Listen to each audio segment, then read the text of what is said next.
Hello guys, we're doing something a little bit different today. I wanted to take this old piece from 2019 and I wanted to try and redraw it. I really liked this piece. I liked the composition of it and I liked the idea of the character. So I wanted to try my hand at redoing it both in a different medium and with 4 more years experience. So we're gonna do that today. I am flashing the photosensitivity warning up there because there is, as always, going to be a lot of flashing and moving images with this speed draw. However, this one is gonna be about twice as long as my usual speed draws. I bumped it up to 20 minutes instead of 10 minutes, so there should be a little less intense flashing in regards to the photosensitivity warning. However, if you are sensitive to flashing images and you do want to stay, the canvas to the right-hand side of the screen is going to be staying stationary if you want to focus on that. Without any further ado, let's go ahead and get into it. So I do remember my initial inspiration for this piece, for the first piece from 2019, was the Neon Dragon art books, specifically the Dragon Art mythical characters or fantastical characters, something like that. There was a piece in that art book called The Banshee, where they taught you how to draw like a banshee character, the ghost. And the picture had such cool flowing fabric off of just this skeletal frame of the character. And I really wanted to try and create something similar with the original piece. And then at the same time, I also wanted to do some sort of transparency with the hair behind the frame and vice versa, the frame showing through behind the hair. And I think both those ideas that I initially had for the original piece, I just threw out with this one. I definitely wanted to do more of a natural frame on this character instead of the really bony skeletal piece that I had previously, specifically because one, it looks more natural, and two, because the fabric I think would just read a lot better as wrapping around a really fleshy part of the body instead of the really skeletal figure that I had going on before. So specifically with the legs, I wanted that fabric kind of pulling in and wrapping over the thighs and then draping down from the knees. And I thought that would just translate a lot better if there was a little more, just a little more meat on the legs instead of just really, really bony, knobby knees. And then the other pretty drastic change I made was with the transparency of the character. In the original piece, I was trying to create this illusion where anytime the hair flowed in front of the character, you could see the body behind it, and vice versa, you could see the hair behind the body. I think it kind of worked. I don't think it translated super well with the medium that I was using. I'm just not well versed enough with it. But for this piece, for the digital redraw, I just completely threw that out the window. I didn't want to deal with it. And I didn't think it lent anything super important to the finished piece, to the finished character. So I just decided I would go for a really solid figure, something that looked tangible yet still ethereal. I didn't want to go for a completely translucent ghost. So now that we've moved on to the line art here, I did also want to mention that the expression in the original piece was just not doing anything for me. She's very pretty. She's got the sort of pouty lips and the wide eyes that kind of gave off maybe a little bit of a alarmed expression. But other than that, there was really just nothing there. There's no indication of any kind of smile, any kind of emotion behind the eyes. Something that I definitely wanted to include in this redraw is just a little bit of an expression. I tried to go for something a little bit wistful, a little bit concerned, and I think it worked really well while still giving her kind of a mysterious, ethereal vibe. So I think the biggest difference in this piece is definitely just that my ability has improved. In the original piece, I was using graphite pencil and micron pens. And for me personally, microns have always been particularly difficult to work with, especially when trying to get those fine tapered lines that I like to use a lot in digital work. I did managed to get some good dark spots in the original piece, especially with like the hair behind her face or where it folds over itself. And I wanted to translate that into this piece as well, get those really dark portions, because I think it worked well with the intense lighting from the candle. It really created these very dark shadows that made the character stand out, made the intensity of the piece a lot more prominent. But at the same time, because I was using a medium that I am much more comfortable with, I was definitely able to get a lot more line variation, which is something that I always try to use in a lot of my pieces. Now, the hair, as always, is going to take absolute ages, so especially the line art. So I just want to take this opportunity to just say thank you to everyone watching this video, everyone who's repeatedly coming back to watch my videos. You have no idea how much that means to me, especially starting out on this platform that I really have no idea what I'm doing. If you would like to see this finished piece, you can find it on my Instagram. I believe I'm posting it in 2 days from when this video comes out. And I also have a Patreon if you want to go support me that way. And then my other socials are TikTok, and I am now streaming on Twitch if you would like to follow me there as well. We are just getting back into the hairline art after I took a little break there. I do want to mention that I did attempt to freehand the fabric at the bottom of the figure. Sort of where it's going to be wrapping around her legs, and then very quickly decided that the level of detail and intricacy that I wanted in the fabric is just not going to be attainable free-handed, so I decided to leave that alone for a second, and I would come back to it with a second sketch layer to sort of map out where I want the shadows and the fabric to fall. So we're just finishing up the hair here as quick as we can. I do want to take a moment to sort of point out that my technique for drawing hair has really not changed at all since I drew this first piece. You can kind of see the same sort of swirls and wispiness and patterns that I use for the hair. I've just gotten a lot better at it, and believe it or not, I think a lot faster at it as well. But we've still got the same sort of shapes going on. We've still got these little like wispy floaty bits that are peeling off the hair that I always really love to do. Yeah, if it's not broke, don't fix it. And now we are actually finishing up the hair, and we are moving back onto the fabric again. Once again, I attempt to freehand it.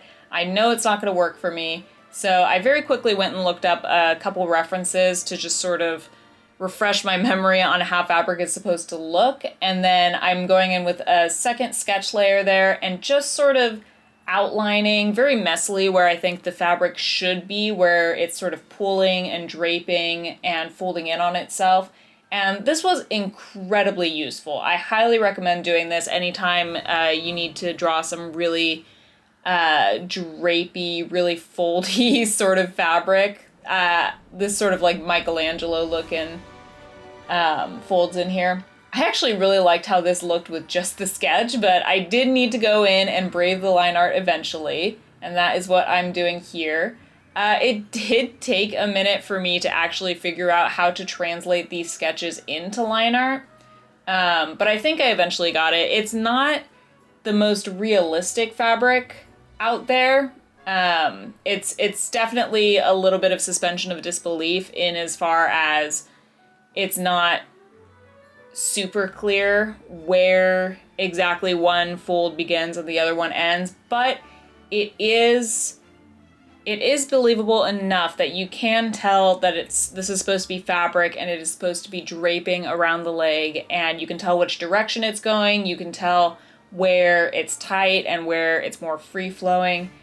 And despite putting just the world into this fabric and struggling so hard with it, I think it turned out really well. I'm very happy with it. There is a part of me that wishes, and you'll see this later, that I went in after the shading was completely finished and I darkened up some of those black areas with the lines, some of the really dark shaded areas. But by the time I finished this piece, the entire thing had taken me 6 hours and some odd minutes, and I was so tired of looking at it that I kind of just called it done and moved on with it. Still very happy with the final product, but if I were to do this again, I think I would leave myself some room to darken in some pieces of fabric that I don't think quite translated well enough in the finished piece. And then there's really not much to the technique of this aside from just studying fabric and figuring out how it looks when it folds, and where those folds go and sort of how they drape around the body. This one in particular, I didn't look up specific references for each part. I just sort of studied how fabric folds around itself, in on itself, and then I made shapes sort of akin to what I was seeing. I drew some shapes sort of similar to what I was seeing and placed them sort of by intuition on where I thought they would go on this piece in particular. And I think in the end, lining this fabric may have taken just as long as the hairline art. But I think that's just because I'm not as used to drawing fabric this way, whereas I draw that wispy, flowy hair on every single one of my characters in every single one of my pieces. So even though it takes me a while, it's very easy to draw. I do that all the time. The fabric, on the other hand, whole nother story. I think it turned out good. I do like the final product. I'm just not used to drawing it this way. And also, I completely forgot we were doing a redraw on this. I need to bring it back to the original piece.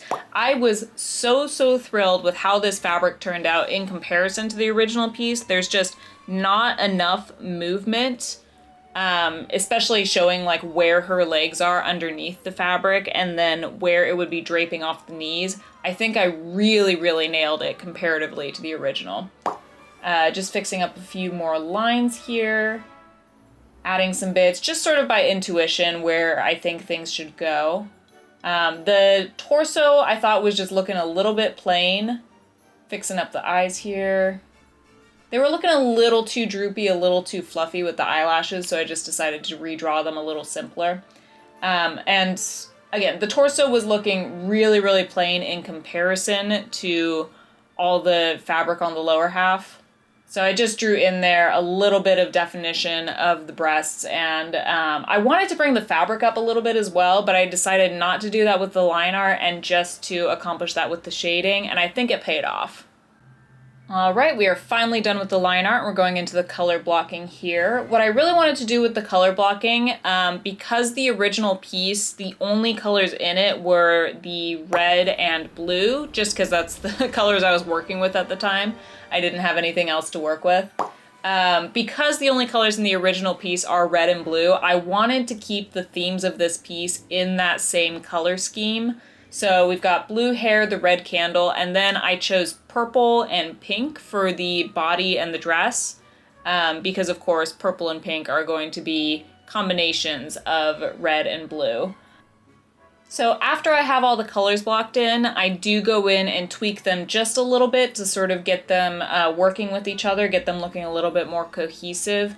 So the blue here I think is going to get a little darker and a little duller. The purple of the skin is going to get a lot more dusty, and the skin itself is going to have some red areas to represent sort of the blush on the character. The candle itself stays red for most of this, and I actually color the eyes a bit of a pinkish red too to sort of get that color back into the piece itself, so it's not just standing out on the candle. The only part of this that sort of varied from this color scheme, which I thought was very cool, was the flame of the candle itself. It does have a little bit of blue in there because there's some blue in the flame on the original piece, and I wanted to portray that in the redraw, but I did put the oranges and yellows in the candle as well because I wanted a bit of a contrast from all these cool colors that were going on in the piece itself. And then when it comes time to highlighting, I also use those oranges and yellows to highlight the areas around the candle that were getting a really harsh cast light off of it. And it really helped to just offset the coolness of the piece a little bit. And of course, after spending absolute ages lining the thing, we are finished with the color blocking. I swear it's the fastest part of any drawing that I do, but especially this one because there just wasn't a super heavy amount of detail as far as coloring goes. There were really just the three colors, blue, red, and purple, and then the oranges and yellows in the flame, and that was about it. So the first thing I always do after color blocking is I do some pretty simple cell shading. I just hit very certain areas of the character because I don't want to shade the whole piece. So that's going to be under the eyelids, cast a little shadow on the eyes, the top of the lip, underneath the nose, and under the chin, as well as the ears. And then getting to the rest of the character, I did shade in the folds on the clothing because those were definitely going to need some depth to them to make them more believable. And then anywhere that I knew the light was going to be really intense on one side, because the candle was giving off a lot of light, the opposite side was going to have a bit of cell shading. So I just made sure to keep that in mind when I was shading the rest of the piece. And then this is my fast method of shading the hair, is every fold where the hair kind of folds over itself or twists around itself, I add a bit of a shadow in there, like a big block shadow. And then I'll go in later and add the individual strands of shadow that I usually draw for the hair. But this way I get huge portions out of the way, and then I just kind of manipulate those portions later to look like strands of hair instead of big blocks. Now, what I should have said is I usually use very simple cell shading for my characters, but for this one specifically, I actually went a little bit overboard with the cell shading because I did want that contrast between the light and the dark areas on this character, especially with such an intense light source so close to her. So there is going to be a lot more cell shading on this piece than I normally do when I use soft shading in addition to it. Generally, I will cell shade a piece and then I will continue to cell shade it with a bit more detail if that's all that I'm doing. But if I know I want to add some soft shading to the piece, I'll back off on the cell shading a little bit. That's not what I did with this piece. I was very heavy-handed with the cell shading. And even though I was adding the soft shading on top of that, I think it made a good effect. I think it really, really worked for this piece specifically because of the intense light source. Both of the shadings kind of worked in tandem with each other, but I don't think I would do this normally on a piece that has soft shading on it. And then this is the part where I mentioned I wish I had gone back in afterwards and sort of darkened up the line art in the really deep pockets of the shading, because it was kind of hard to tell when I was just doing the line art where exactly the fabric was going to be the darkest, sort of draping the most, where the shading was going to be the heaviest. But then of course once I put in the shading, you can kind of see, especially in that inner thigh area on her right leg, there are some bits in there that I think should just be a little bit darker. So I think adding the black line art, the heavy line art there, would have benefited it a lot. And then of course, all this is kind of irrelevant in how it relates to the original 2019 piece because there is no shading in the original piece. There's a little bit of line depth variation in the hair where it's like closer to her face, closer to her body, it gets a little darker. But the true shading that I can get, that I can achieve here with the digital art is just not comparable to the piece that I made previously. This is what I was talking about, where I'm just going in and adding the strands of hair in addition to the big shaded blocks that I put in ahead of time. And it's a little bit of a time saver because it allows me to kind of be a little bit more free with the shape of the hair. I already have huge sections of it shaded. I don't need to worry about those as much. So we're just going around here. Again, hair takes the longest out of any aspect of the drawing. The sketching is going to take the longest, the shading is going to take the longest, the line art is going to take the longest on the hair. It's always the hair. It's such a huge time vacuum for me, but I think it's so worth it. I always think it looks so cool in the end. I moved on to highlight here for a second because I kind of forgot that I was going to do the soft shading, but then I stopped with this and moved on to the soft shading. All right, and now that the cell shading is done, we move on to the soft shading, which is exactly what it sounds like. I use a soft airbrush and a blending tool to apply a softer shading to the places that I think need it. So Right here I'm doing the hair. Any place that sort of recedes into the background, has a little bit of depth, overlaps with itself, I add just a little bit of softer shading to that to sort of give a little bit more depth to the hair. It's hard to see on the finished product, but you can definitely tell there's a difference between the two stages. And then again, on the skin, I'm going to be going into the fabric as well. I'm not going to do too much with the soft shading because I did do most of the details with the cell shading. So instead, I'm just sort of using this to make the figure seem a little more three-dimensional, a little more round in general.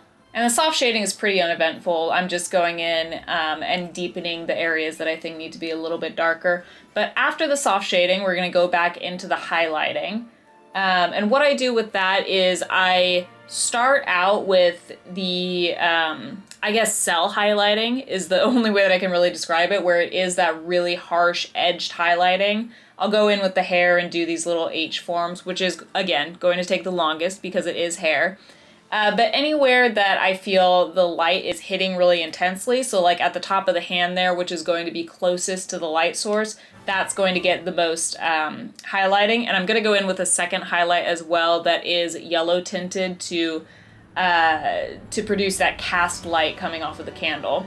But anywhere that is protruding a little bit, is a little bit more outwardly, is going to get a highlight. So any pieces of the hair here that are coming more towards the camera is going to get that highlight treatment just to make it look more silky, more shiny. So as we're waiting for the hair to finish here, I'm just gonna go over a little bit about my highlighting technique. Basically what I do is I take all of the colors and duplicate and combine them, and then I'll clip those combined colors to a screened layer so that I am actually drawing in the colors that are underneath them. And then I use that screen layer to put these highlights on so that I'm basically using a lighter color of what I already have on top of the colors, if that makes any sense. I'll probably do a more in-depth tutorial of it at some point. Let me know if you want that. But that is my highlighting process. It makes the process very, very easy. Makes it go very quickly because I already have the colors that I need on hand. And it just works for me. It works really, really well.